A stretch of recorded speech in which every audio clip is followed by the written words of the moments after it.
네, 안녕하세요. 반갑습니다. 저는 호남대학교의 변혜원이라고 합니다. 원래 대구 지역 강연을 여러분들 직접 찾아뵙고 진행을 했어야 되는데 지금 코로나 바이러스 때문에 사회 현상상 직접 찾아뵙지 못하고 이렇게 영상 강의로 대신하는 점 좀 양해 부탁드립니다. 먼저 시작하기 전에요. 지금 대구 지역이 가장 우리나라에서 지금 현재 코로나 바이러스로 가장 힘든 상황으로 알고 있습니다. 그래서 대구 시민분들 좀 힘내시기를 간절하게 바라면서 오늘 강연을 좀 시작하도록 하겠습니다. 오늘 강연의 주제는요, 바로 인공지능을 이용한 치매 고위험군 예측과 인지건강이라는 주제입니다. 저는 실은 연구재단에서 과제를 여러 개를 받아서 진행 중에 있는데요. 그 중에서 가장 단연 과제로 6년 동안 어떤 연구를 진행 중에 있냐면 바로 인공지능이라고 하는 요즘 시대의 화두죠. 그런 머신러닝이라고 하는 그런 알고리즘을 적용해서 치매 고위험군을 탐색하는 연구들을 진행하고 있습니다. 그래서 오늘 소개드릴 내용들도 그와 같은 일환이고요. 이 인공지능을 여러분들에게 다 설명드리기는 좀 어려울 것 같아서 제가 오늘은 좀 인공지능이 이런 의학 분야나 질병 탐색 분야에 사용될 수 있는 그런 몇 가지 예제를 좀 설명드리고자 합니다. 그래서 여러분들이 오늘 이 강연을 통해서 좀 알아가셨으면 하는 부분은 크게 4가지입니다. 그래서 첫 번째는요, 의외로 많은 분들이 치매에 대해서 잘 모르시는 분들이 많더라고요. 물론 치매라는 용어에 대해서 낯선 분들은 없을 겁니다만 치매라는 질환이 어떤 질환인지 질병에 대한 지식이라든지 또는 이해도가 조금 낮은 분들도 계십니다. 그래서 우리가 오늘 제가 이 강연에서 첫 번째는 치매에 대해서 진단 체계라든지 임상적 접근을 좀 간단히 설명드리고자 합니다. 두 번째는 치매의 원인하고 유형인데요. 우리가 실은 알고리즘을 통해서 이런 치매 고위험군을 탐색하려고 해도 결국은 이 인공지능이 어떤 학습을 시켜야 되잖아요. 그러려면 우리 인간이 그동안 밝혀낸 치매 원인이나 유형에 대해서 인공지능에게 알려줘야 됩니다. 그러기 위해서 오늘 치매 원인과 유형에 대해서도 좀 간단히 설명을 드리고자 합니다. 오늘 좀 여러분들이 주의 깊게 보셨으면 하는 부분은 3번째 파트인데요. 고위험군을 예측을 위한 인공지능 알고리즘 사례에 대해서 좀 설명을 드리고자 합니다. 특히 이 강연을 주로 이제 듣는 일반인 분들 중에서 학생분들도 의외로 많으신데요.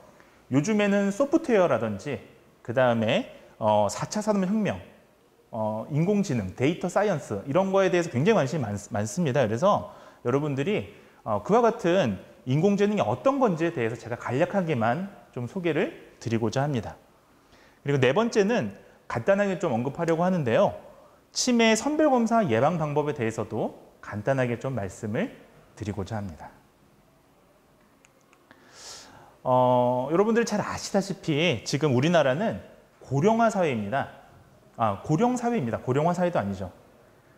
이미 고령화 사회라고 하는 전체 인구 집단의 노인 인구가 차지하는 비율이 7%인 것을 우리가 고령화 사회라고 하는데요.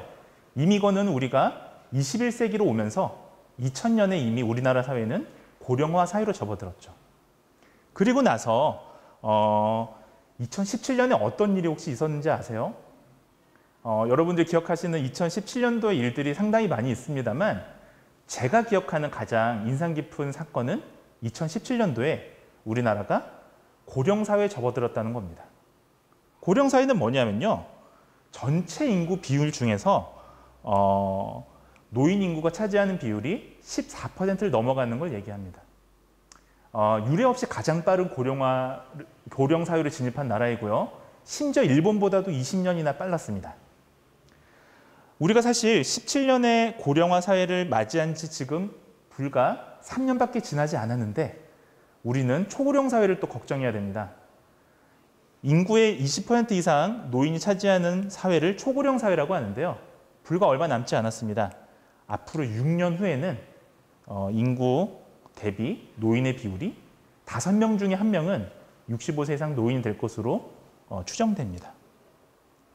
자, 이처럼 보시면 더 늘어서 여러분들 2050년 아마 이 강연을 듣고 계신 분들 중에서 학생분들이라면 2050년쯤 되시면 아마 한 작년쯤 되실 텐데요. 그땐 한국 사회의 40%가 65세 이상 노인이 됩니다. 상당히 심각한 일입니다. 사회적 패러다임과 교육, 문화, 정치, 경제 모두 다 영향을 받을 수밖에 없죠. 우리나라의 또 한 가지 문제는 이와 같은 고령화가 고령화만 있는 게 아니고요. 저출산이 함께 결합되어 있다는 겁니다. 아마 뉴스를 보신 학부모님들께서는 좀 아마 더 익숙하실 텐데요.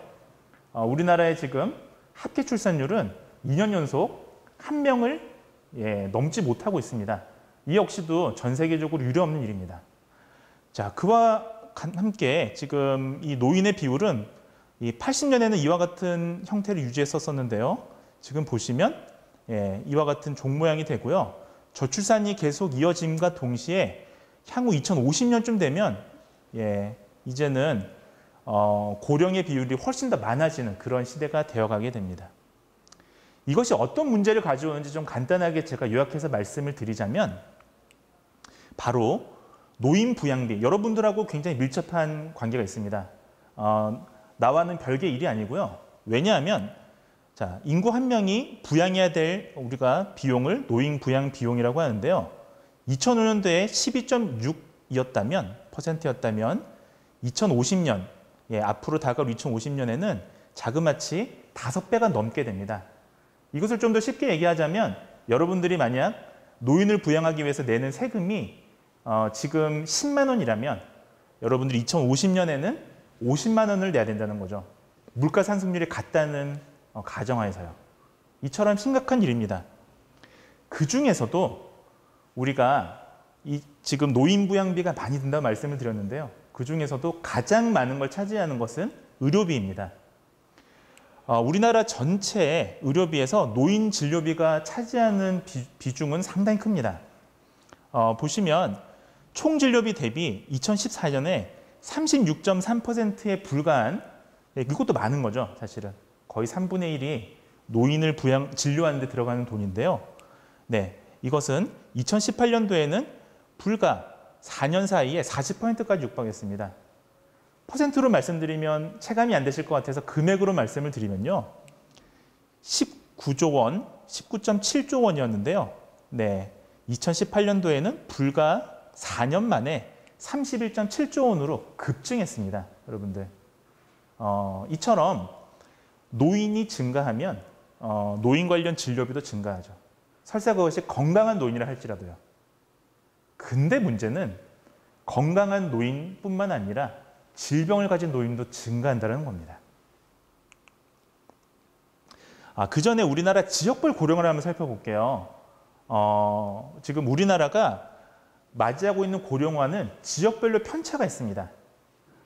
자, 제가 지금 있는 이 전라남도, 광주 같은 경우는, 광주를 제외한 전라남도 같은 경우는 우리나라의 한 200만 명쯤 인구를 차지하고 있습니다. 이 지역은 보시면 이미 2014년도에 초고령 사회로 가장 먼저 진입했죠. 평균적으로는 2026년에 우리나라 사회가 초고령 사회로 진입한다고 했는데 전라남도는 이미 2014년에 초고령 사회를 진입했습니다. 2045년에 노인 인구 비율이 45.1%에 육박할 것으로 추산되고 있습니다. 상당히 심각한 문제죠. 서울 같은 경우는 아직은 평균치입니다만 서울 같은 경우는 사실 우리나라에서 인구가 제일 많거든요.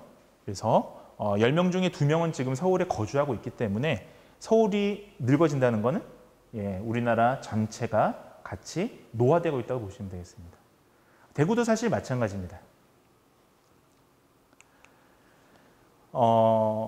사실 우리가 노화라고 하면 여러분들이 대부분 신체 노화만 떠올리시더라고요. 우리 노인 어르신분들은 허리도 아프시고요.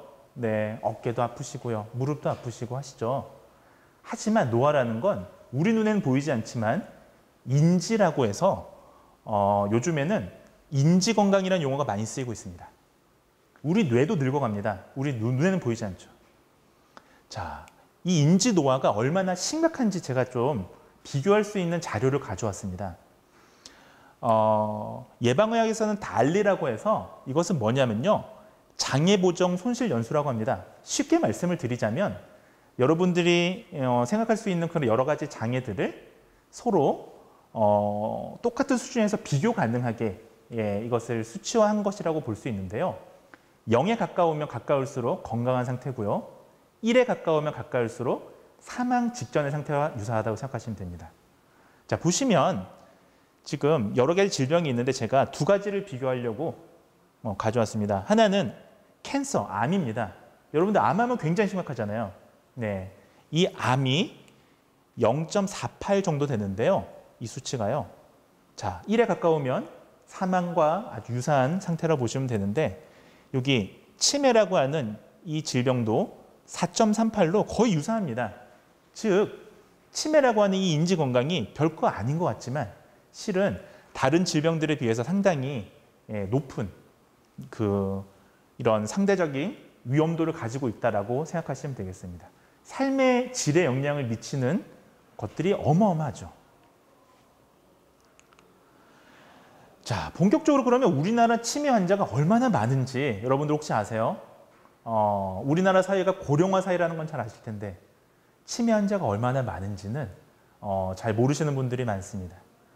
우리나라 치매에 대한 전국조사는 2009년도에 처음 이루어졌습니다. 서울대병원에서 이제 조명재 선생님께서 처음으로 조사하셨는데요. 자, 지금 우리가 한 10%쯤 됩니다. 65세 이상 노인의 10% 정도가 치매 환자라 보시면 됩니다. 자, 그런데 자, 2039년쯤 되면 이게 12% 정도로 올라가고요. 우리나라 치매 환자는 2050년쯤 되면 전체 인구의 노인 인구의 16% 정도를 차지할 것으로 추정이 됩니다. 결국 고령화가 진행되면서 치매 환자도 보시다시피 지속적으로 는다라는 거죠. 이것은 굉장히 심각한 일이 아닐 수가 없습니다. 왜냐하면요. 정부가 2017년도에 전 국민을 대상으로 설문을 하나 한 게 있어요. 어떤 걸 했냐면 정부에서 자, 2차 보건의료기술 육성 기본계획이라는 대국민 설문에서요. 극복해야 될 질환의 우선순위를 한번 국민들한테 물어봤습니다. 그랬더니 치매는 보시다시피 의료비 지출 부담이나 환자 가족의 고통이나 발병 원인의 불확실성이나 치료 대안에 있어서 가장 극복해야 될 질환 1위로 뽑혔습니다. 자, 이 얘기는 무슨 말이냐면요. 치매는 환자뿐만이 아니라 그 가족에게 어마어마하게 고통을 주는 질환이고요. 우리가 지금 만성질환 중에 뇌졸중이나 치매, 암, 이 세 가지 질환은요. 환자 본인뿐만 아니라 보호자들한테 어마어마한 고통을 가중시킵니다.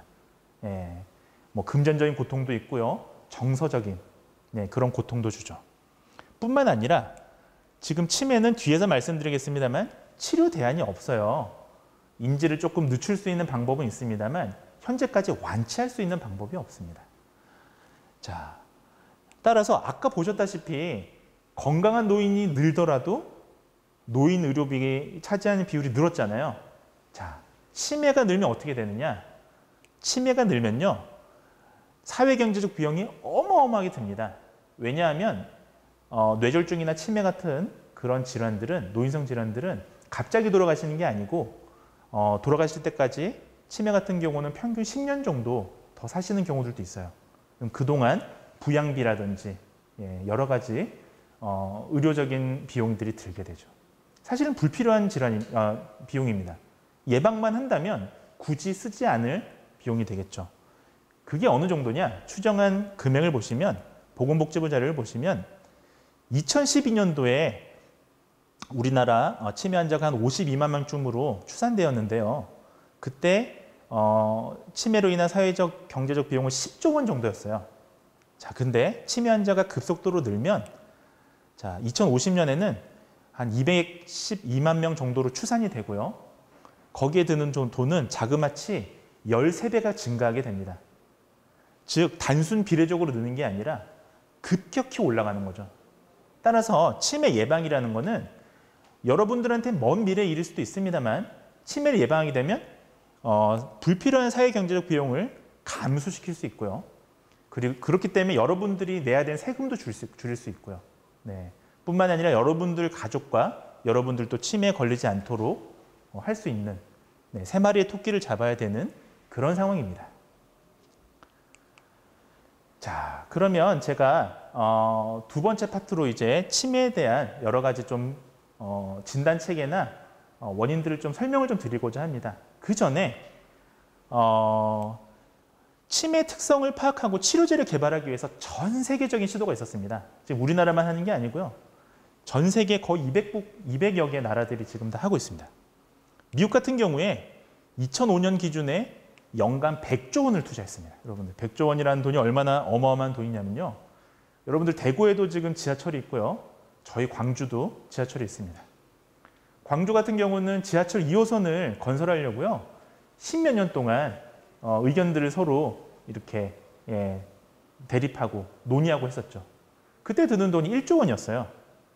자, 치매 치료제 한 해에 드는 돈은 광주 지하철 10몇 년 동안 고민할 거 없이 100호선을 한꺼번에 놓을 수 있습니다.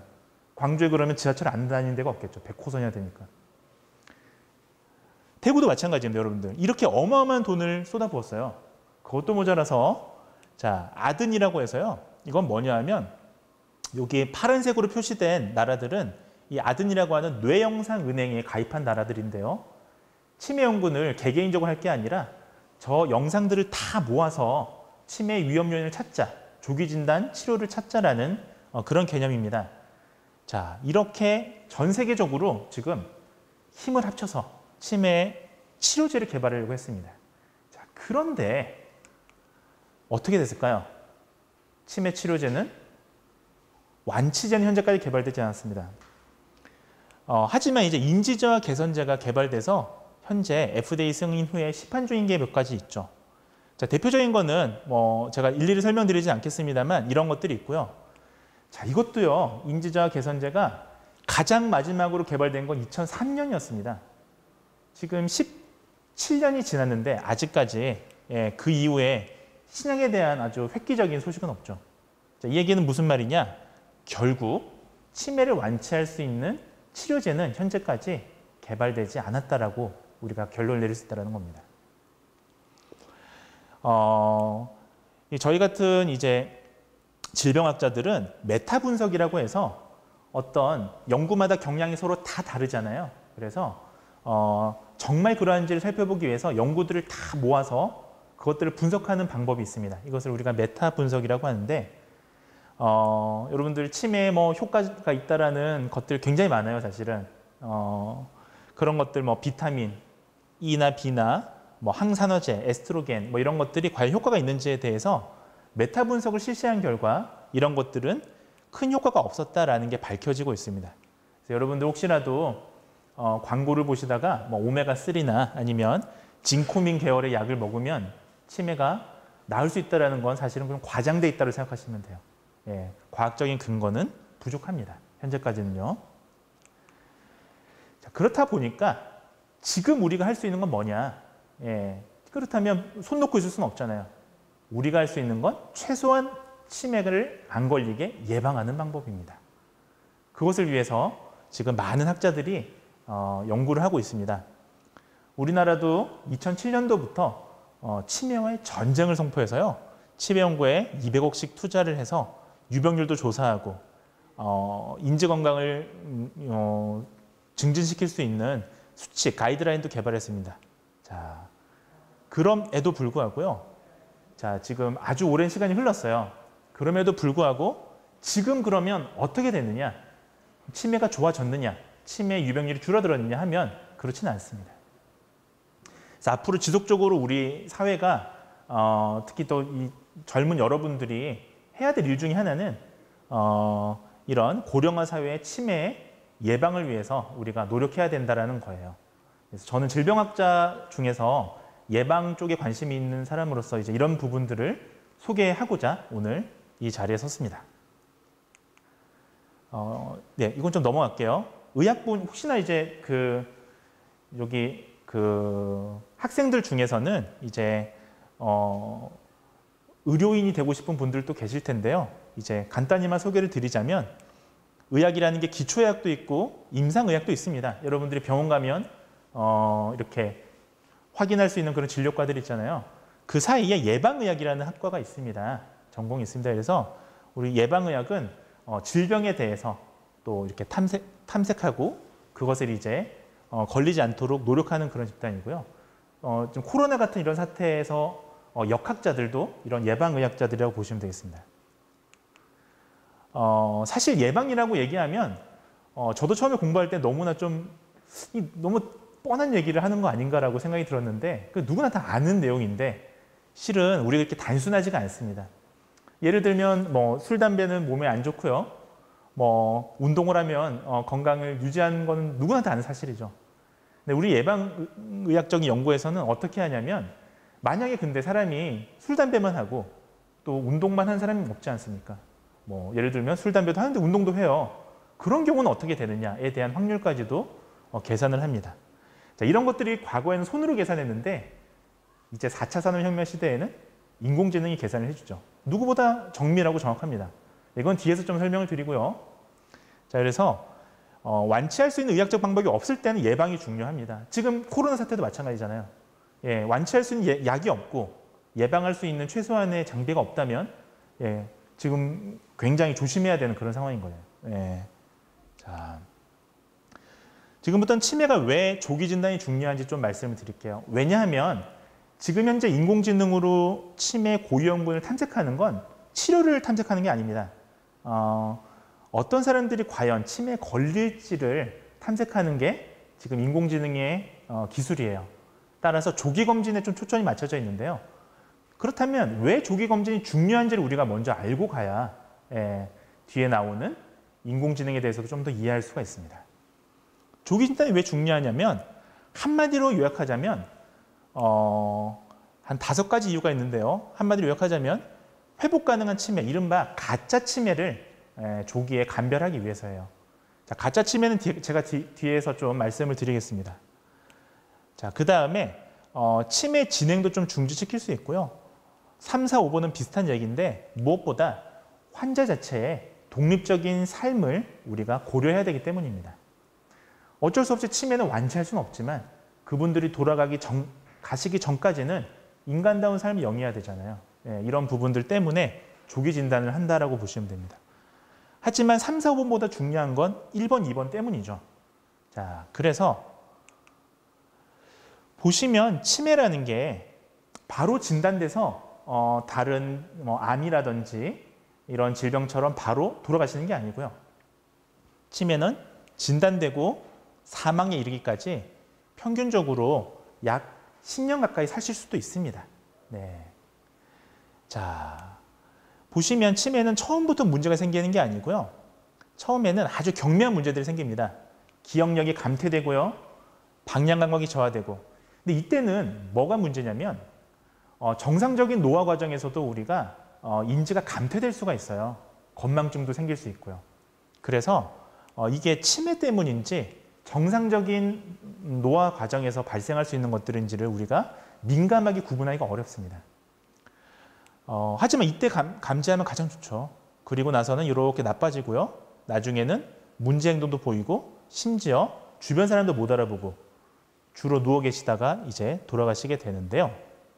자, 이와 같은 감퇴곡선을 그리는데 자, 만약에 이 빨간 선이 기존의 선이었다면 이 녹색 선으로 만약에 치매를 조기에 이때 발견했어요. 이때 정상적인 노화와 인지장애를 감별해냈습니다. 그리고 나서 인지감퇴제라든지 여러 가지 보건학적인 처치를 하게 되면 이렇게 늦출 수가 있습니다. 자, 그러면 이 빨간 선이 알츠하이머 병에 도달하는 건데요. 이 시간을 늦출 수가 있겠죠. 그러면 조금만 문제가 생기고 사망하게 됩니다. 이렇게 줄이면 환자 자신도 독립적인 삶을 더 영위할 수 있고요. 앞서 보셨던 어마어마한 의료비도 줄일 수가 있습니다. 그래서 예방의학적 관점이 중요한 겁니다. 그리고 조기 진단이 중요하죠. 자, 치매를 좀 간단히만 정의하고 좀 가볼게요. 여러분들 치매하면 어떤 그냥 정신질환으로만 생각을 하셔서 치매를 진단하는 개념은 크게 보면 다발성 인지장애와 일상생활 능력의 장애 이 두 가지를 함께 가지고 있을 때 치매라고 정의합니다. 자, 다발성이라는 게 우리가 한번 인상 깊게 보셔야 되는데 여러분들 특히 학부모님들이 학생들한테 공부 잘해야 된다. 예를 들면 인지, 똑똑해야 된다. 지능 얘기 많이 하시는데 이거는 하나로 수치할 수가 없습니다. 자, 인지라는 거는 다발성, 여러 군데의 장애라는 뜻인데요. 우리가 인지 검사가 있어요. 의학적인 인지 검사를 보셔도 자, 인지라는 거는 말하기, 읽기, 쓰기, 세마기, 언어적 기억부터 이런 시각적인 능력까지 이렇게 여러 가지로 구성이 되어 있습니다. 자, 이것들을 다 이렇게 검사해서 여기서 하나 이상의 문제가 발생하는 것을 우리가 치매라고 합니다.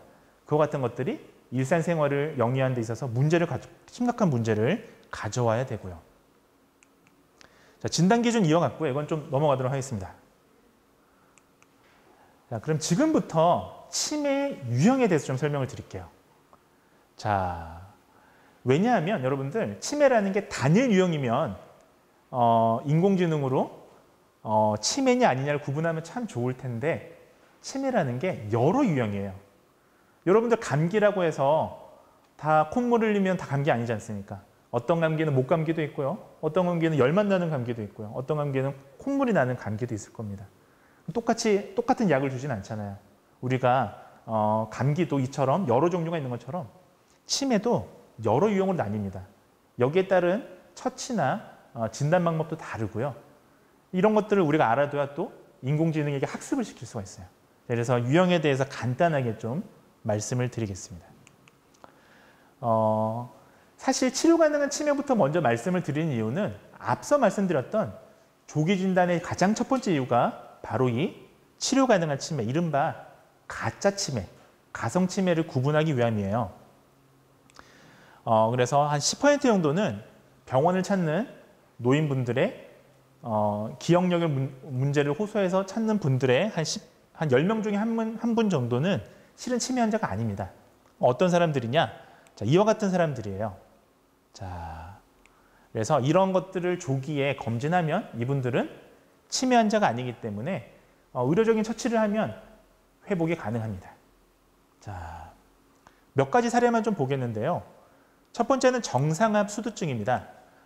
생각보다 우리 주변에서 인지 문제를 호소하지만 실은 치매가 아닌 경우에 정상압 수두증 노인분들이 굉장히 많습니다. 자, 여기 보시면 수두증이라는 거는 뇌척수액이 너무나 많이 발생해서 뇌를 압박하는 걸 얘기합니다. 자, 우리가 뒤에서 좀 설명을 드릴 텐데요. 뇌척수액은 이 뇌 안에 방이 하나 있습니다. 우리가 뇌 안에 있는 공간을 뇌실이라고 하는데요. 자, 이것은 뇌를 위에서 아래로 찍은 이런 MRI 사진인데요. 보시면 이게 뇌실입니다.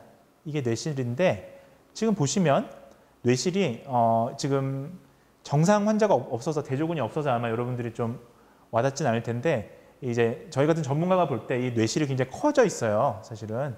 그래서 뇌실이 크다는 건 무슨 걸 의미하냐면요.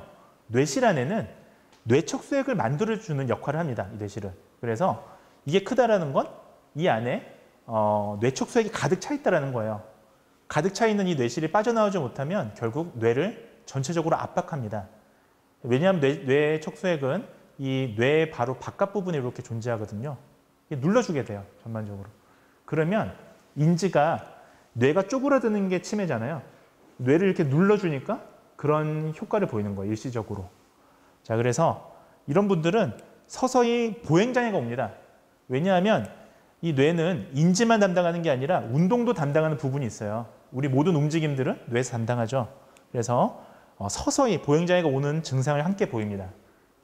그리고 요실금도 오게 되고요. 인지기능 장애를 보이게 되는데 간단합니다. 치료로 이 뇌척수액을 관을 꽂아서 이렇게 빼주면 됩니다. 그런 수술들을 하게 되면 인지가 정상으로 돌아오게 됩니다. 그래서 지금 아까 보셨던 정상압 수두증 환자고요. 보시면 이게 지금 뇌실인데 굉장히 커져 있어요. 여러분들이 보셔도 이게 지금 비대칭하지 않습니까? 결국 부풀어 있다는 뜻입니다. 예, 굉장히 크죠. 이것들을 자 여기 보시면 이게 금속관입니다. 그래서 CT를 찍으면 금속관 하얗게 나옵니다. 그래서 이 금속관을 꽂아서 뇌척 수액을 빼주면 예, 이제 인지 문제가 사라지게 됩니다. 자, 그런데 사실 중요한 건 이건 아까 보셨던 것들은 사실은 치매는 아니잖아요. 예. 지금 보시는 이제 유형들이 정말 치매입니다. 여러분들이 좀 주변에 이런 걸 좀 아시게 되면 우리가 치매에 대해서 좀 더 설명할 수 있고 예방할 수 있는 그런 기틀이 될 수가 있습니다. 그래서 지금부터 말씀드리는 건 점점 나빠지는 이른바 진행성 치매 또는 퇴행성 치매입니다. 자, 보시면 크게 네 가지를 얘기할 수 있는데요. 알츠하이머 병이 있고요. 여러분들이 제일 익숙한 치매라고 생각이 듭니다. 물론 가장 많은 비중을 차지하는 치매이기도 하고요. 그 다음에 전두축두엽 치매라고 그래서 치매가 약간 초록이 치매라고 혹시 들어보셨는지 모르겠는데 노인이 아닌데도 약간 치매 증상이 있으신 분들이 있어요. 그런 분들 중에서 기억력의 문제가 아니라 성격의 문제를 가져오는 경우가 있습니다. 왜냐하면 뇌 앞에 있는 전두엽은 성격도 단단하거든요. 그래서 말 그대로 전두축두엽 치매, 즉 전두엽에서부터 이렇게 손상이 온다라고 해서 이 치매는 성격의 문제를 가져오게 됩니다. 좀 젊은 사람들이 많이 걸립니다. 상대적으로. 그 다음에 파킨슨 질환이 있으신 분들이 자주 보이는 치매를 루이치 치매라고 합니다. 자, 이런 것들이 있고요. 그 다음에 클리페치 야구병은 광우병 같은 건데요. 이런 어떤 감염성 질환도 있습니다. 자, 제가 이 자리에서 다 설명드리기는 어렵고 저는 오늘 알츠하이머 질환이랑 혈관성 치매에 대해서 좀 설명을 드리고 나서 머신러닝 얘기를 좀 하도록 하겠습니다. 자, 좀 오래된 일인데요. 이 쿠밍스라는 학자가 굉장히 유명한 학자입니다. 이 치매 쪽에는 아주 대가시인데요. 치매 이 진단 기준까지 만드신 아주 유명하신 분이죠. 이분이 치매 원인 진단에 대한 비율을 조사한 바에 따르면 우리나라 자료는 아니고요. 전 세계적으로 보면 알츠하이머 병이 제일 많고요. 그 다음에 혈관성 알츠하이머 병, 즉 이거 먼저 설명드릴게요. 혈관성 치매, 그 다음에 혈관성 알츠하이머 병, 이 세 가지가 전체 치매의 거의 한 70%를 차지합니다. 혈관성 알츠하이머 병은 뭐냐면요. 혈관성 치매도 있고 알츠하이머 병도 있는 거예요. 어떻게 올 수 있냐면 알츠하이머 치매인 사람이 뇌졸중에 걸려서 혈관성 치매가 같이 오는 경우가 있습니다. 그건 뒤에서 좀 설명을 드리도록 하겠습니다. 자, 그래서 우리가 오늘 설명드리는 두 가지 유형만 아셔도 여러분들은 치매의 70%에 달하는 유형을 알아가시는 겁니다. 알츠하이머병 되게 오래된 질환으로 여러분들이 잘못 오해하고 계시더라고요. 오래되긴 했죠. 오래되긴 했는데 고작 100년 좀 넘었습니다. 독일에 이 사람이 알로이스 알츠하이머라는 의사 선생님이세요. 자기 이름을 질병에 붙이는 게 좋은 일인지는 잘 모르겠습니다만 이분이 어거스트라는 이 환자를 어느 날 치료를 하게 됩니다. 처음에는 정신병자라고 이렇게 와서 치료를 받았어요. 근데 한 가지 놀라운 사실을 발견하게 된 거죠. 이 사람이 일반 정신병자는 다른 거예요. 점점 기억이 나빠지고 주변 사람도 못 알아보고 그래서 이거는 일반 정신질환과 다르다. 그래서 자기 이름을 붙여서 알츠하이머 병이라고 최초로 기록을 하게 됩니다. 그 질병이 지금에 와서 이 고령화 사이에 아주 중요한 질병이 되어가고 있죠. 사실 알츠하이머 병을 정확하게 확진하려면요. 다음 세 가지로 진행이 돼야 됩니다. 첫 번째는 뇌 위축이고요. 두 번째는 노인판이라고 하는 반점입니다. 세 번째는 신경섬유 농축제라고 하는 이러한 변형 부분입니다. 자, 여기 위축은 보시면 아까 제가 뇌실 얘기했었잖아요. 뇌촉 수액이 생성되는 이곳이 옆에서 뇌를 이렇게 잘라서 보면 이런 모양이 됩니다. 그래서 여기 있는 이 뇌실 그리고 여기 공간이 기억을 담당하는 측두엽의 그런 부분인데요. 이곳이 지금 커져 있습니다. 자, 어떻게 생각하시면 되냐면 풍선 안에 쇠구슬은 똑같은 쇠구슬이 그대로 있는데 풍선이 쭈그러든다고 생각해 보세요. 그러면 쇠구슬의 크기는 상대적으로 어떨까요? 커 보이겠죠. 그렇게 생각하시면 됩니다. 뇌실이 크다라는 거는 어떤 의미냐? 뇌가 상대적으로 쭈그러들었다는 의미예요. 네, 풍선 생각하시면 됩니다. 근데 문제는 뇌 부검 후에 알츠하이머 질환을 정확하게 확진하는 게 무슨 의미가 있겠습니까, 여러분들? 돌아가시고 난 이후잖아요. 그리고 이미 이런 증상이 나타날 때쯤 되면, 이쯤 되면 이미 이상한 행동을 많이 보이셔서 누가 봐도 저분은 좀 이상하다라고 알게 될 거예요. 즉, 조기 검진하고는 거리가 멉니다. 자, 그래서 우리가 알 수 있는 방법은 지금 이제 여러 가지 신경심리 검사라든지 이런 걸 통해서 우리가 조기 검진을 하게 되는데요. 자, 그 전에 몇 가지 우리가 좀 특징을 살펴보고 가시죠. 자, 지금 좌측에 있는 사진은 정상인의 뇌입니다. 우측에 있는 사진은 알츠하이머인의 뇌입니다. 자, 지금 큰 크기를 보시면 상대적으로 어떤가요? 알츠하이머 질환이 작죠. 네. 자, 작습니다. 이거는 뇌가 쭈그러들었다라는 걸 반증하는 예시예요. 자, 그리고 세 가지 부분을 살펴보시면 여러분들도 치매에 대해서 좀 더 관심을 가지고 설명할 수가 있어요. 자, 세 가지만 아시면 됩니다. 첫 번째는 뇌실, 두 번째는 자, 이 부분이 랭귀지, 즉 언어를 담당하는 그런 측두엽의 부분입니다. 세 번째는 메모리라고 하는 이 안쪽 부분입니다. 자, 이것도 측두엽에 있습니다. 자, 그래서 뇌실이 크다라는 건 어떤가요, 여러분들? 이 정상 뇌에 비해서 우측 뇌의 뇌실이 크죠. 예, 크다라는 건 다시 얘기하면 뇌가 쭈그러들었다라는 거고요. 자, 상대적으로 구멍들이 다 커 보입니다. 그래서 지금 보시면, 그렇죠? 예. 자, 랭귀지도 보시면 커 보이죠? 여기는 쭈그러들었다는 뜻이에요. 측두엽 부분이. 자, 이 부분에는 해마라는 기억을 담당하는 부분이 있는데 역시 마찬가지로 쭈그러들어서 네, 구멍이 커 보이는 그런 사진을 우리가 MRI 사진을 확인할 수가 있습니다. 자, 역시 마찬가지로 아까 보셨던 해마라는 부분이 이쪽에 있습니다. 그래서 여러분들 뭐 영어 이렇게 보시면 굉장히 막 두려워하시는데 그러실 필요 없고요. 그냥 편하게 아까 보셨던 세 가지 이것만 기억하시면 돼요. 이 부분, 이 부분, 이 부분이 육안으로 봤을 때 뭔가 커져 보이더나 그 얘기는 뇌가 쭈그러들었다라고 생각하시면 돼요. 자, 벌써 이제 거의 한 60% 정도 지금 진행이 됐습니다. 70% 정도. 네. 자, 조금만 더 힘내시고 들으시면 좋으실 것 같아요. 자, 치매에 대한 역학과 위험 요인 좀 말씀을 드릴게요. 이런 것들을 우리가 입력을 하면 이제 머신러닝이 탁 찾아줍니다. 자, 65세 이상 노인의 한 10% 정도가 알츠하이머 질환이라고 말씀을 드렸고요. 위험 요인은 이와 같습니다. 자, 근데 문제는 머신러닝이 알아서 찾아주는 게 아니고요. 우리가 그동안 발견해냈던 이런 발견들을 입력을 해서 학습을 시켜줘야 얘네들이 찾을 수가 있어요.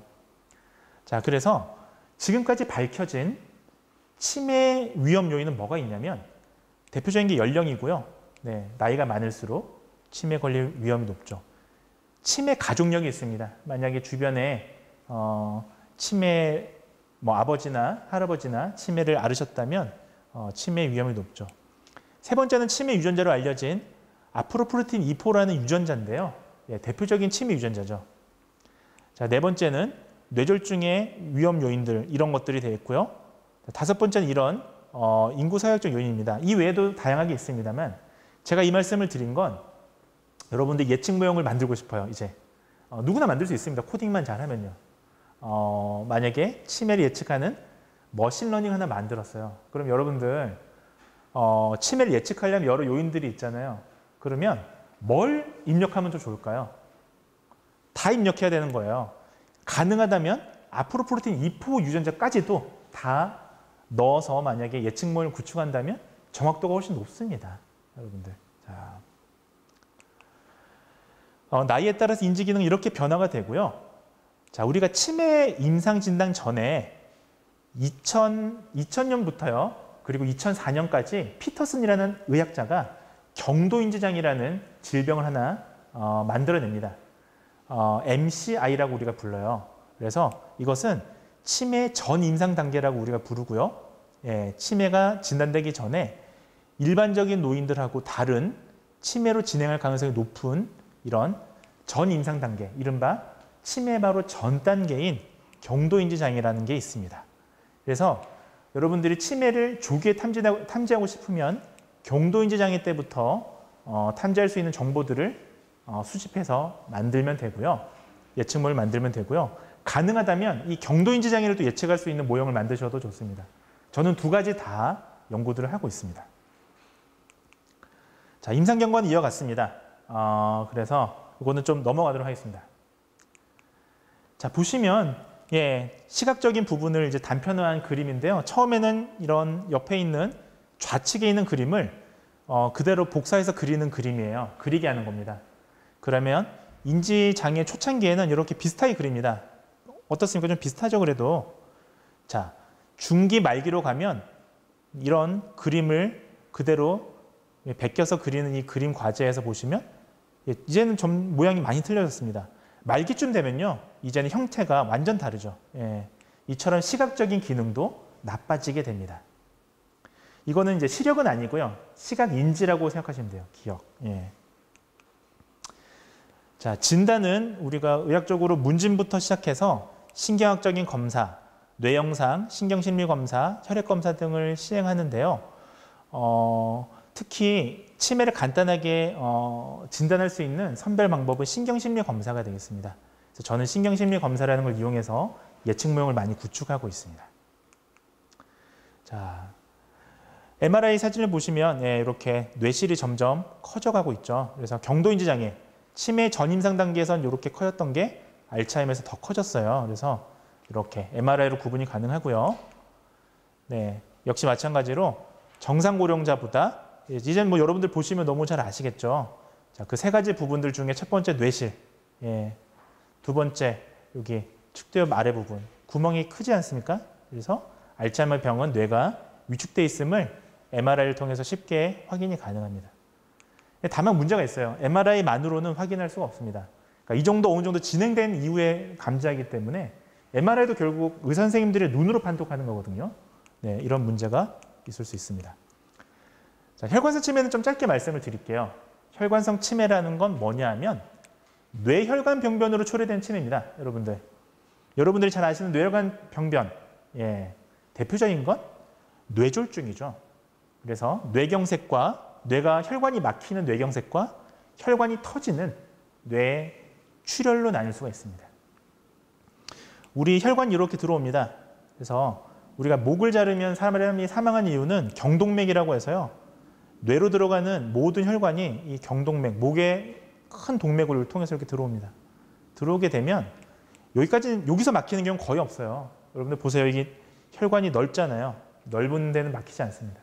자, 어떤 데 막히냐면 들어오다가 위로 올라가면 이렇게 윌리스환이라고 해서 이렇게 타원을 그려요. 그래서 피가 앞쪽으로, 중간 쪽으로, 뒤쪽으로 이렇게 혈액을 공급해 주는데요. 문제는 이런 가지들이 있습니다. 여기 지금 이렇게 분지되는 가지들.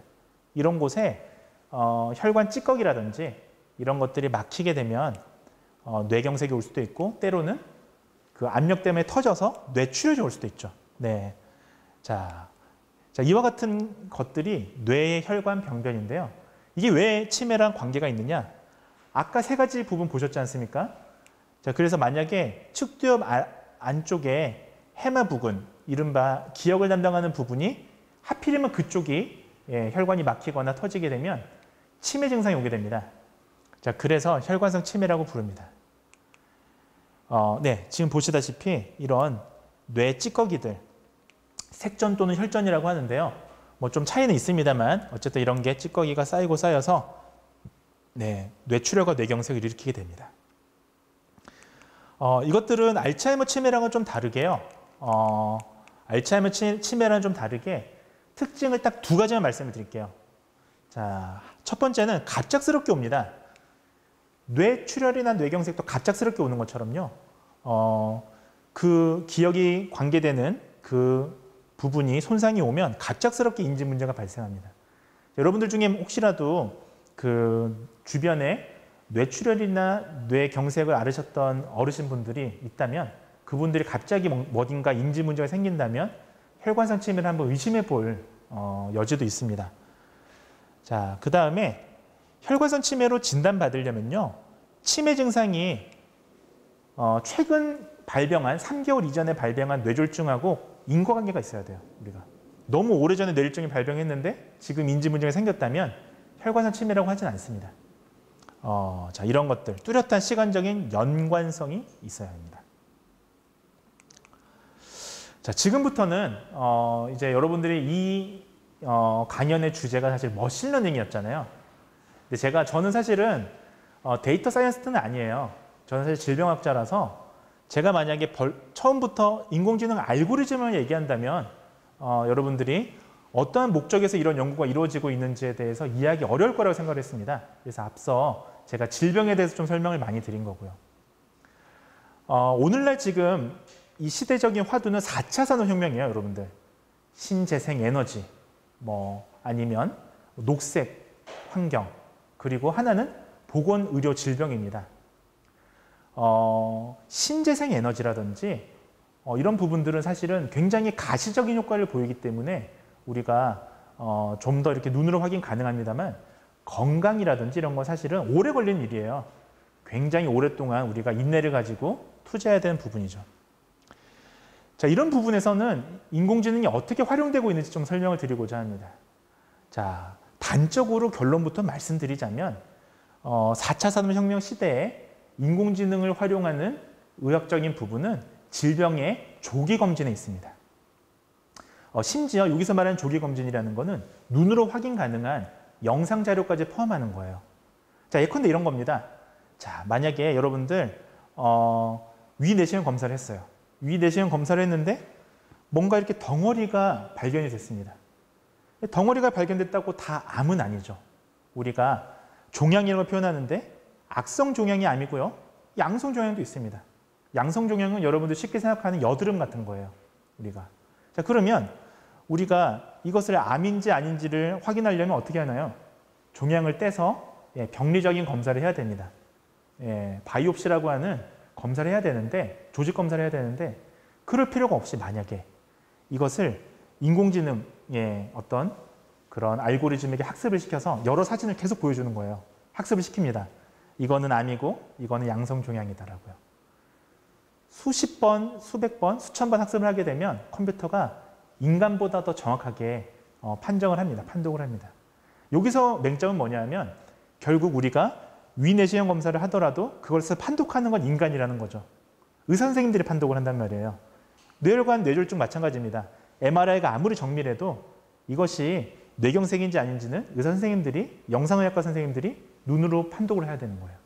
이 판독을 컴퓨터가 한다면 얼마나 정확할까라는 게 머신러닝의 핵심이 되겠습니다. 자, 2016년도에는요, 세계경제포럼에서 드디어 4차 산업혁명이라는 용어가 쓰기 시작합니다. 우리나라 IT 강국이에요. 우리나라는 지금부터 여러분들이 이런 4차 산업혁명 시대에 코딩이라든지 소프트웨어를 열심히 하신다면 우리가 세계적으로 앞서갈 수 있는 그런 인프라가 갖춰져 있습니다. 자, 4차 산업혁명 지금 우리 익숙한데 얼마 안 됐어요. 지금 4년밖에 안 됐어요. 이때 인공지능에 대한 관심이 이제 증대되고요. 여러분들 혹시 기억나실지 모르겠는데 알파고 기억나시나요? 2013년도에.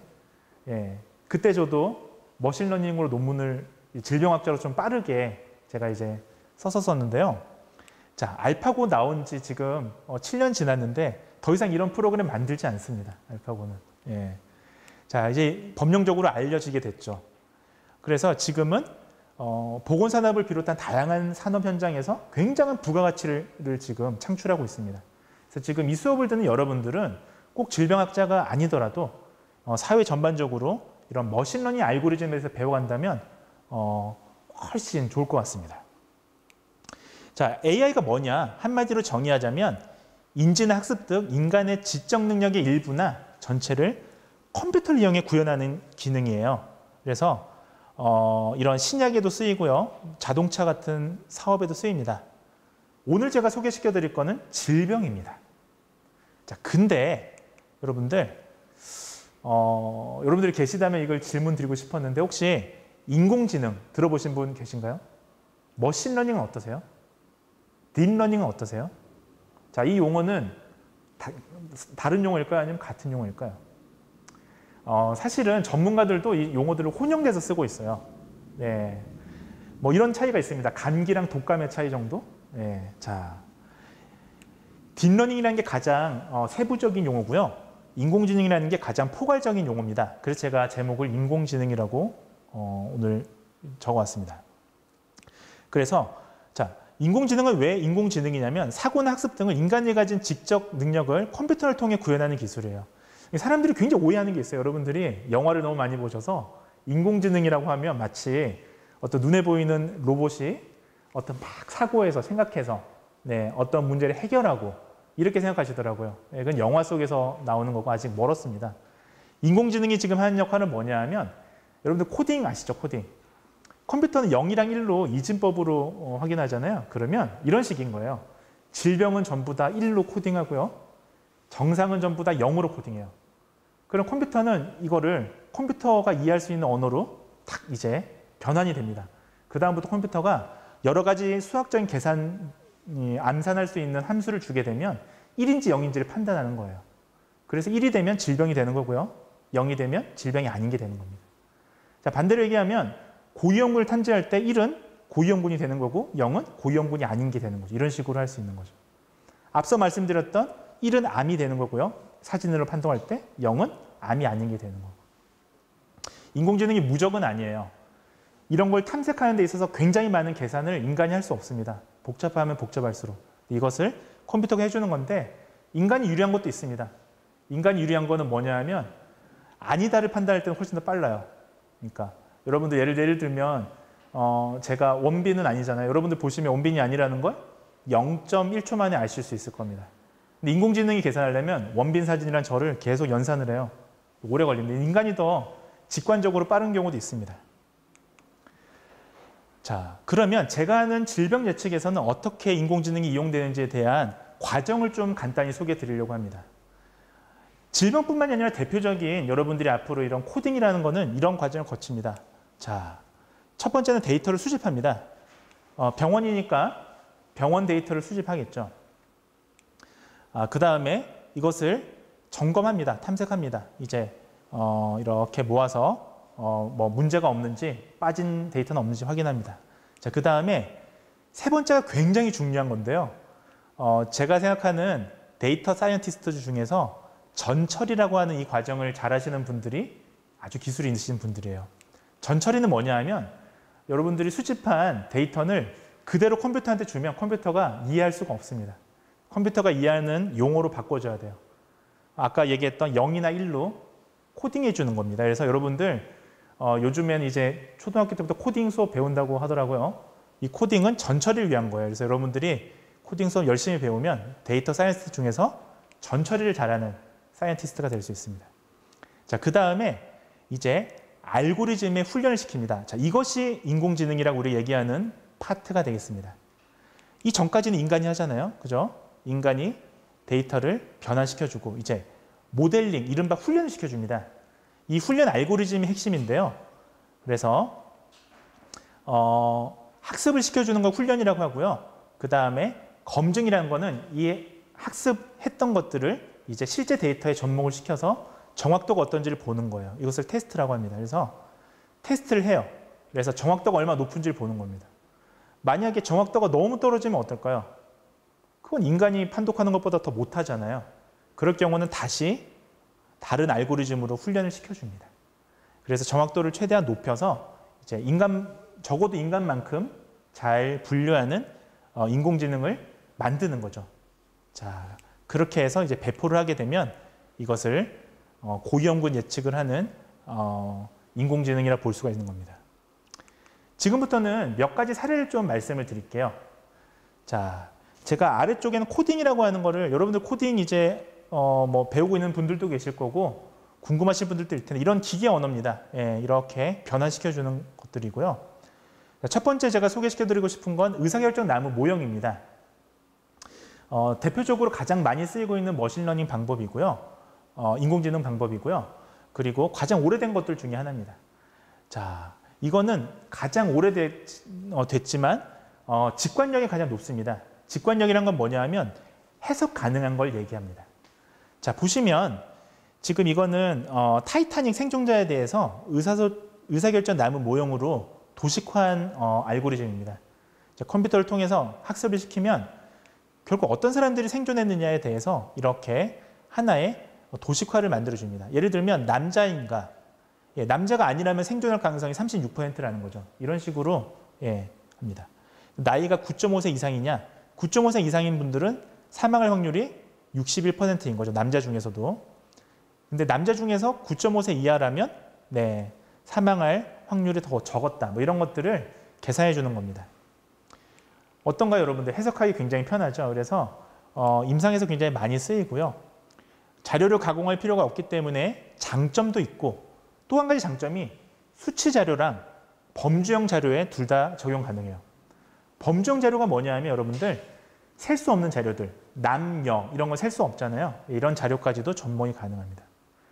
가장 장점은 화이트박스 모델이라는 겁니다. 화이트박스 모델이 뭐냐면요. 뒤에서 설명할 블랙박스 모형에 반대되는 말인데 이처럼 도출되는 과정을 해석 가능하다는 거예요. 우리가 머신러닝은 블랙박스라고 해서 해석을 할 수가 없습니다, 사실은. 근데 초기 모형에서는 이처럼 도대체 살아남은 사람들이 어떤 사람들인지 왜 그런지에 대해서 해석이 가능해요. 그래서 화이트박스 모델이다. 이 다음부터 소개시켜드리는 인공지능은 전부 다 블랙박스 모형입니다. 과정을 알 수가 없어요. 결과만 알 수 있는 그런 모델입니다. 자, 두 번째는 인공신경망입니다. 여러분들 알파고 보셨으면 아마 이런 그림 엄청 막 많이 다층으로 되어 있는 거 보셨을 거예요. 그래서 인공신경망에서 조금 더 이제 진보된 게 바로 딥러닝이라고 하는 알파고에 사용되었던 알고리즘인데요. 자, 이게 인공신경망이라는 용어를 쓰냐면 자, 신경망, 뉴런이라고 하는 거랑 도출 과정이 유사합니다. 이거 보시면 뉴런인데요. 여러분들이 이렇게 뉴런은 보시면 정보가 이렇게 들어오고 수상돌기라고 해서 이쪽에서 정보를 받아들이면 안테나 보이시죠? 그러면 여기 핵, 뉴클레스라는 핵에서 이것을 해석해서 엑손이라고 하는 축삭으로 이렇게 보내줍니다. 그리고 그 다음 뉴런에서 이렇게 연결이 되죠. 우리가 이 인체가 모두 움직이는 과정을 뉴런이라고 하는 시냅스라고 하는데요. 이 뉴런들의 연동 과정입니다. 자, 이것을 위에 보시는 이것이 인공신경망인데 자, 이 수상돌기 한 역할처럼 정보가 인풋, 입력이 되고요. 자, 은닉층이라고 해서 이건 알 수가 없는데 이런 여러 가지 과정들을 거쳐서 아웃풋, 결과로 산출하는 거죠. 그래서 여러 가지 변수를 주어주면 이것을 연산해서 아웃풋, 결과물을 주는 거예요. 이 사람이 예를 들면 질병에 걸릴 것이다, 안 걸릴 것이다, 이런 것들을. 이때 들어가는 펑션이 뭐 대표적인 게 시그모이드 함수라든지 뭐 이런 것들이 있습니다만 이거는 뭐 참고 삼아 보시고요. 밑에 이게 이제 코딩이죠. 간단해요, 코딩은. 여러분, 이런 거를 컴퓨터에 치시면 이런 게 나오게 됩니다. 장점이 있습니다. 이건 매우 복잡한 데이터를 사용하는 경우에도 또는 사람의 주관적인 판단이 들어가는 경우가 있어요. 예를 들면 뭐술 마신 사람이 아무래도 조금 더 질병에 걸릴 것 같은데 정말 그럴까라고 한번 확인해 볼 때 이럴 때 변수를 투입하게 되는데요. 정확도가 되게 높은 걸로 알려져 있습니다. 현존하는 가장 높은 정확도를 보이는 딥러닝만큼 이 인공신경망은 굉장히 높은 정확도를 보여요. 다만 단점은 블랙박스 모델이라는 거죠. 자, 블랙박스는 여기 보시는 히든 레이어, 이거는 숨겨진 층이라는 뜻이잖아요. 그래서 이 층에 대해서는 해석할 수가 없습니다. 그래서 도대체 왜 이 변수가 의미 있는 변수로 나왔는지 우리가 알 수가 없는 거예요. 하지만 정확도는 높습니다. 근데 여러분들 한 10분 정도 시간이 남았는데요. 한 가지 좀 말씀을 드리자면 인공지능이 무조건 만능은 아니에요. 인공지능 목적이 있습니다. 예를 들어 이런 거예요, 여러분들. 제일 대표적으로 쓰이는 게 기상 예보인데요. 여러분들 3시간 후에 비가 올지 안 올지 인공지능으로 암산하거든요. 여러분들은 3시간 후에 비가 온다는 거 알면 이때는 설명력이 필요가 없잖아요. 무슨 말이냐면 3시간 후에 비가 정확하게 몇 % 올지를 알면 우산을 챙겨갈지 말지를 결정하게 될 거 아닙니까? 비가 온다면.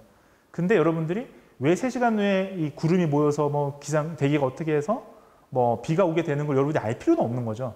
이런 경우에 쓰이는 거예요, 여러분들. 그러니까 머신러닝이 무조건 만능은 아니다라는 말씀은 미리 좀 드렸습니다. 세 번째는 서포트 패턴 머신입니다. 간단히 한 말씀을 드릴게요.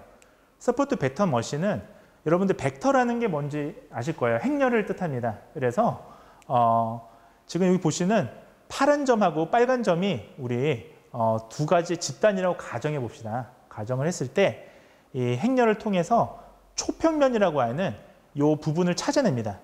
자, 이 초평면은 뭐냐면 이 행렬의 거리상 가장 이 거리를 구분지어주는 하나의 경계면이에요. 경계면을 주어주고 이 마진이라고 있습니다. 이 경계 요걸 계산합니다.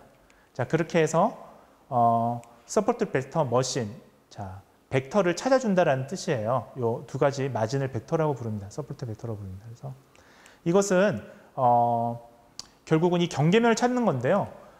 분류에 있어서 학습 데이터를 상당히 줄일 수가 있어요. 그래서 서포트 벡터 머신은 어떨 때 많이 쓰이냐면 이미지 연구에서 굉장히 많이 쓰입니다. 그래서 우리가 이게 같은 건지 다른 건지를 구분할 때, 그래서 예를 들면 아까 말씀드렸던 악성 종양이냐 양성 종양이냐 구분할 때요.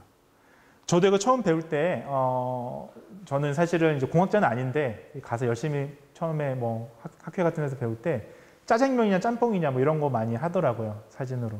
사실 무슨 의미가 있겠어요. 근데 저희 같은 질병학자들이 응용하면 아주 유의미한 결과를 얻을 수가 있습니다. 자, 코딩은 이와 같고요. 자, 이제 두 가지가 더 남았는데 네 번째는 최근접 이오짓이라고 하는 군집 분석 방법입니다. 알고리즘입니다. 그래서 이건 뭐냐 하면 자, 보세요. 아까랑 비슷해요. 자, 군집이라고 해서 클러스터라고 하는데요, 영어로. 자, 이 지금 점점점점점점이 있는데 이 지금 우리가 직관적으로 보더라도 두 개의 그룹으로 이렇게 나눌 수 있을 것 같습니다. 자, 두 개의 그룹으로 이렇게 나눈다면 갑자기 까만색 점이 하나 딱 들어왔을 때, 이 사람이 들어왔을 때, 야, 이 편인지 이 편인지 요것을 나눠주는 게 바로 군집 분석. 그 중에서도 K 최근접 이웃이라는 방법이 되겠습니다. 자, 여러분들 어떠세요? 만약에 이게 빨간색은 질병이고 파란색은 정상인이라면 이 까만색이 들어왔을 때는 여기 위치한다면 질병에 가깝겠죠. 자, 이것을 어떻게 하냐면 유클리디안 거리라고 하는 이 거리 함수로 계산합니다. 그래서 얘가 여기 이 사람하고의 거리, 여기하고의 거리, 여기하고의 거리 하나씩 다 계산해서 자, 이런 그룹에 속할 확률을 계산하는 거죠. 자, 그래서 머신러닝이에요. 사람이 계산하기엔 너무 많은 거예요. 양이 방대하게. 그래서 이런 함수를 통해서 코딩을 통해서 진행을 합니다. 자, 다섯 번째는 마지막으로 랜덤 포레스트인데요. 자, 이거는 아까 보셨던 네 가지보다 가장 최근에 만들어진 모형입니다. 최근이라고 해도 2004년도에 만들어진 모형이고요. 보시면 이거는 개념이 좀 재밌습니다. 여러분들 보시면 앙상블 모형이라고 하는데 자, 이거 아까 보셨던 어떤 그림하고 비슷하지 않으신가요? 예, 의사결정 나무 모형이었죠, 아까. 자, 이거를 데이터 내에서 임의 복원 추출이라고 합니다. 어떻게 생각하시면 되냐면 큰 어떤 바구니 안에 여러분들 공을 이렇게 뭐 당첨할 때처럼 제비뽑기 할 때처럼 이거를 이렇게 섞어서 하나 뽑아요. 그리고 다시 넣어요. 또 섞어서 뽑아요. 넣어요. 이렇게 해서 뭐 100개, 500개, 1000개 계속 연산을 합니다.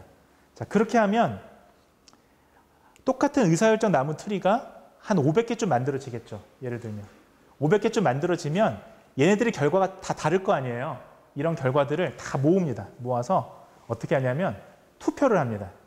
그래서 질병에 걸릴 위험이 높다라고 생각하는 의사결정 트리 개수를 평균적으로 투표를 해서 결과를 내는 거예요. 자, 그래서 서로 다른 특성을 가진 의사결정 트리들을 예측을 통해서 일반화하는 그런 방법입니다. 어떻습니까, 여러분들? 이렇게 개념이 이거예요. 만약에 축구가 있는데 축구 심판 한 명이 이 축구의 반칙이나 이런 거를 판독한다면 조금 뭐 놓칠 수도 있잖아요. 사실은 실제로 축구 경기에 그런 거 많죠. 근데 심판 여러 명이라면 100명의 심판이 있다면 어떻습니까? 반칙을 다 잡아낼 수 있을 거예요. 자, 그렇게 해서 투표하는 겁니다. 그래서 현재까지는 정확도가 가장 높은 어떤 개념 중에 하나예요. 저도 굉장히 많이 애용하는 그런 알고리즘이 되겠습니다. 자, 이쯤 되면 이건 제가 최근 따끈따끈한 기사입니다. 이쯤 되면 제가 이제 질병 쪽으로 좀 초창기에 이제 머신러닝을 많이 연구했던 사람인데요. 그러면 저한테 많이 물어봐요. 그러면 선생님이 쓰시는 모델 중에서 가장 좋은 모델이 뭡니까? 라고 물어봐요. 가장 좋은 인공지능은 뭡니까? 자, 거기에 대해서 최근에, 정말 최근에 이제 하나의 보도가 있었습니다. 자, 서베이가 있었는데요. 자, 정확도가 가장 높은 상위의 알고리즘이 뭐냐에 대해서 조사를 해봤더니 연구자를 통해 조사를 해봤더니 미국 신문에서 보시면 자 XG 부스트라든지요. 자 이거는 제가 설명한 게 다 알고리즘 다가 아니에요. 알고리즘 되게 많습니다. 대표적인 것만 설명을 드렸는데 XG 부스트라는 게 지금 현재까지 알려진 가장 높은 건데요. 랜덤 포레스트랑 비슷합니다, 사실은.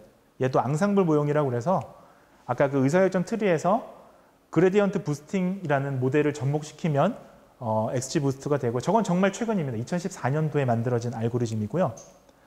자, 그 다음에 랜덤 포레스트가 지금 굉장히 높죠. 한 3등쯤 됩니다. 자, 그 다음에 아까 보셨던 서포트 베터 머신이 한 중간쯤 되고요. K 최근접 이웃 방법 군집 분석이 한 하위권이고 자, 의사결정 나무 트리는 정확도는 좀 낮아요. 대신에 장점은 설명력이 있죠. 자, 그래서 이런 것들을 우리가 인공지능이라고 합니다. 자, 마지막으로 치매 선별 검사는 정말 짧게 말씀드리고 소개만 해드리고 마치도록 하겠습니다. 그래서 여러분들이 이제 치매 선별 검사 도대체 치매 고위험군을 아주 민감하게 예측하려면 어떤 검사들을 하게 되느냐? 대표적인 게 바로 MMSEK라고 하는 치매 선별 검사가 되겠습니다. 지금 보시는 이 검사가 되겠는데요. 아마 병원에 가시면 제일 먼저 하시게 되는 검사일 겁니다. 그래서 자, 이 검사를 통해서 30점 중에서 24점 이상이면 정상이지만 만약 그 밑에 점수라면 보시다시피 이와 같은 진단을 받게 됩니다. 이후에 정밀 검사를 하게 되죠. 그 외에도 이건 일본에서 개발된 건데요. 하세가와 디멘시아 스케일이라고 해서 조금 더 정확도가 높은 선별 검사가 있습니다. 자, 이건 왜 그러냐면 앞서 보셨던 MMSE라는 선별 검사는 교육 수준이나 연령의 영향을 좀 받는데요. 이 하세가와 척도는 그렇지가 않습니다. 그래서 언어 유창성 검사나 숫자 거꾸로 대답하는 그런 전두엽 기능을 좀 담고 있다는 게 특징이고요. 이것도 병원에서 많이 쓰이고 있습니다. 우리나라에서 개발된 것도 있습니다. 자, 삼성 디멘시아 척도라는 건데요. 치매 척도라는 건데요. 이거는 치매로 의심되는 사람의 상태를 아는 보호자가 체크한다는 게 특징이에요. 그래서 여러분들이 만약에 보호자분들께서 환자분들의 상태를 이렇게 간단하게 평가할 수 있는 그런 검사가 되겠습니다. 자, 이 검사에서 17점 이상이면 치매 의심이 됩니다. 그래서 여러분들 이거는 뭐 인터넷 검색하시면 원본을 다 볼 수가 있어요. 그래서 혹시나 주변 사람들 중에서 좀 의심되시는 분들이 있으면 검사해 보셔도 되고요. 요즘엔 각 그 치매 관여 센터가 있습니다. 그런 데 가시면 아주 손쉽게 검사를 할 수가 있습니다. 자, 치매 예방법은 정말 간단히 말씀을 드릴게요. 결국은 나쁜 건 피하고 좋은 건 열심히 하면 됩니다. 자, 치매가 발생할 때까지 있어서 우리는 수많은 요인들, 인자들을 경험하게 됩니다. 예컨대 이런 빨간색 인자들은 바꾸기 어려운 것들이에요. 유전자라든지 사회경제적 이미 지나간 것들, 뭐 교육 수준 이런 거 지금 바꿀 수 없잖아요. 그다음에 이런 생활 습관 이런 것들이고요. 자, 이런 것들은 빨간 게 있으면 있을수록 치매의 위험 요인이 되겠고요. 파란색이 있으면 있을수록 치매를 예방하는 요인이 되겠습니다. 자, 위험 요인은 앞서 설명을 드렸기 때문에 간단하게 좀 넘어가도록 하겠습니다. 자, 보시다시피 그 중에서도 이와 같은 요인들은 아주 밀접한 관련이 있는 요인으로 알려져 있습니다. 자, 예를 들면 고령이라든지 이런 거는 바꿀 수 없지만 이런 거는 이게 좀 올라갔어요. 내려오면 고혈압이나 이런 건 바꿀 수 있지 않습니까? 자, 이런 것들을 바꾸는 게 우리가 우리 예방에서 관심을 가지는 부분이라고 보시면 되겠습니다. 자, 그래서 상대 위험도라고 해서 그러면 이게 뭐 뇌졸중이 있고 뭐 음주를 하고 이런 거는 나쁜 거 다 알겠는데 얼만큼 나쁘냐에 대해서도 이렇게 수학적으로 계산을 할 수가 있어요. 그래서 예컨대 운동을 여러분들이 일주일에 2회 미만으로 하시는 분들은 치매에 걸릴 위험이 운동을 2회 이상으로 하시는 분들에 비해서 상대적으로 2배 더 알츠하이머 치매 위험이 높다. 뭐 이런 식으로 해석이 가능합니다. 알코올 중독자, 하루에 4잔 이상이면 알코올 중독자예요. 그래서 이 기준을 넘어가면 알츠하이머 위험이 4.4배나 높죠. 이런 식으로 되어 있습니다. 예방법은 이러하고요. 네, 이거는 제가 여러분들이 그 보건복지 홈페이지에서 손쉽게 다운받을 수가 있습니다. 마지막입니다. 그래서 제가 사실은 이 연구재단에서 정말 감사하게도 저한테 연구과제를 굉장히 많이 주셔서 여러 가지를 지금 수행을 하고 있는데, 제가 이런 코로나 상황에서도 불구하고 이렇게 나와서 여러분들하고 일반인 대중 강연인 금요일에 과학 터치를 하는 이유가 있습니다. 그러니까 제가 학자들하고 사실은 공부하고 하는 것도 물론 중요합니다만, 우리 예방에서의 관심을 가지는 부분들은 일반 사람들이 실제 병에 걸리지 않게 행동을 하고 그것들을 바꿔주는 게 사실 중요하잖아요. 제가 이런 금요일에 과학 터치는 여러분들이 기회를 주시면 제가 나와서 매번 열심히 이제 강연을 하려고 하는 이유 중에 하나인데요. 근데 노인분들을 대상으로 이런 강연을 하시게 되면 이런 말씀 참 많이 하십니다. 이미 내가 나이가 노인이 되고 65세가 넘었는데 지금 와서 바꾼다고 뭐가 좋아지느냐라고 얘기를 하시는데, 제가 과거에 노인분들을 대상으로 이런 건강 습관을 바꿨을 때에도 치매가 예방된다라는 연구들도 저도 한 적이 있고요. 또 많은 학자들이 그런 연구를 하기도 합니다. 그래서 과학적인 근거가 밝혀지기도 했습니다. 그래서 비록 나이가 드셨더라도 건강행위를 바꿀 수 있으면 결국은 질병을 예방할 수가 있습니다. 그래서 그런 차원에서 여러분들이 건강관리를 해주신다면 앞으로 한국 사회에 어떤 치매라고 하는 이런 중요한 문제도 충분히 해결 가능하다는 말씀을 드리면서 좀 마치려고 합니다. 자, 그래서 이상 경청해 주셔서 감사합니다.